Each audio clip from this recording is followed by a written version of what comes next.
for taking the time out of your schedule. The things you have to do today, the to-dos, the undos you haven't gotten to, but you took a moment, hopefully 500 seconds of moments, to listen to this discussion today and maybe to assist you in this part of your journey in resilience. Usually I say at the back end of an episode, I'm going to say it now.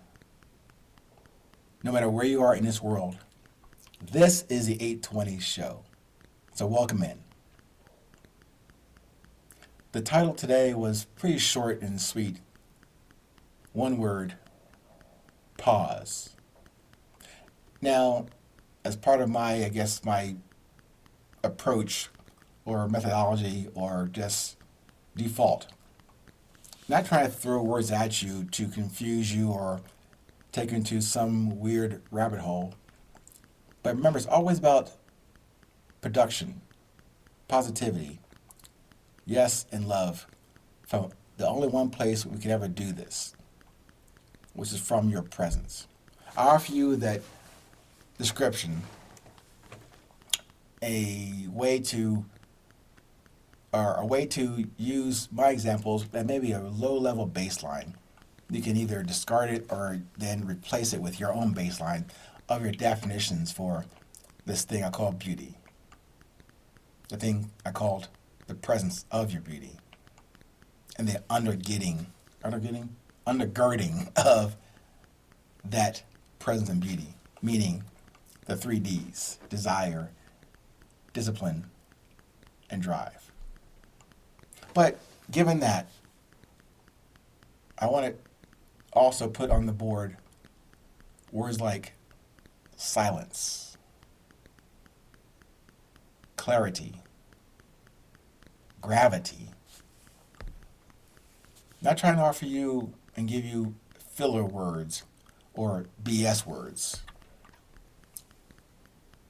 Whatever words that come to me to then relate to you in this broadcast and conversation comes from what I am understanding of sincerity, my own curiosity, what is original to me, what is genuine to me. And I say this and want to emphasize that word today, pause, because of a need I have today and going forward. Pauses for patience and listening and intention.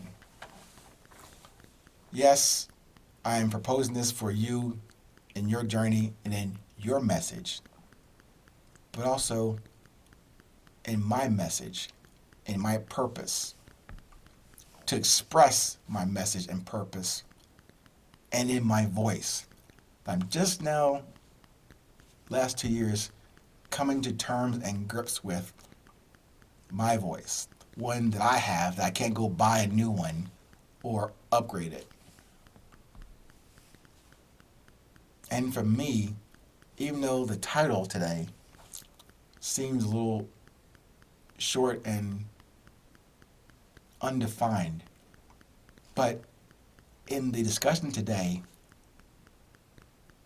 this right now is helping me to remind myself and maybe then to offer to you to become more comfortable with the pauses and the silences. Not because they're cool or a way to draw people into a conversation with tension and then release. No.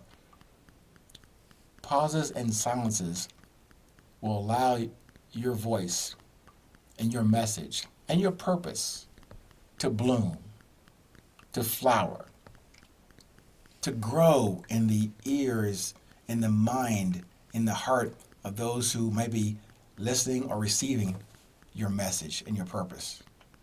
But also that blooming, that growing in the ears, heart, and mind must start with you first. And then in the person or in the persons you talk to and engage with on a regular basis, or even a random basis. It really doesn't matter. This perspective also builds the best support and infrastructure of you in all that you do. That you lead first through a shared listening protocol. Those typically uncomfortable pauses and silences in what you observe and communicate only appear that way because of my bad habits, for example, to transmit and broadcast without listening. Listening first. And before, way before we choose to listen and then to communicate our viewpoint and opinion, we tend to default to broadcasting. Even if we had decent intentions, without the listening part on the front end before you say anything,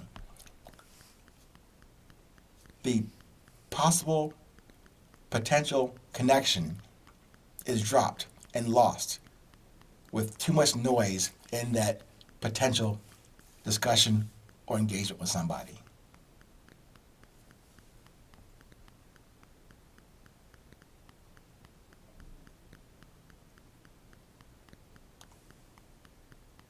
Did you hear that?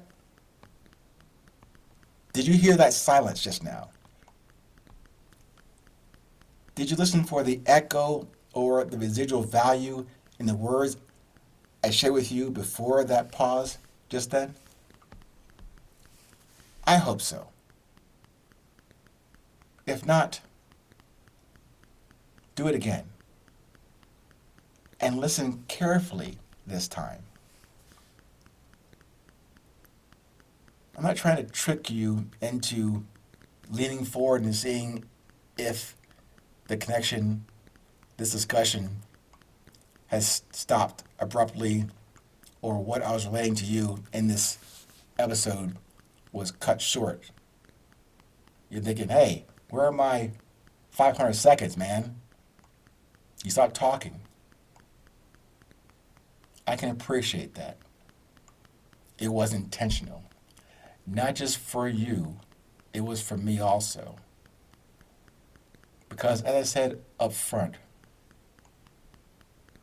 these pauses and silences are first for me to appreciate the listening part, not of my own silly voice,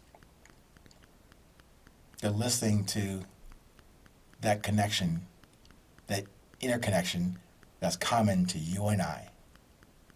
Stop, look, feel, and listen to that heartbeat, to that thing that I have coined as resilience, but even as a tangible thing, is that thing, that spark beating in your heart, in your chest every day.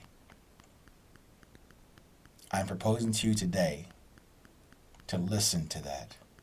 Even in a robust conversation, take the time for the pause, the silence, before you find the need to broadcast. Stay present, stay current, remain in the present. And remember, also remember,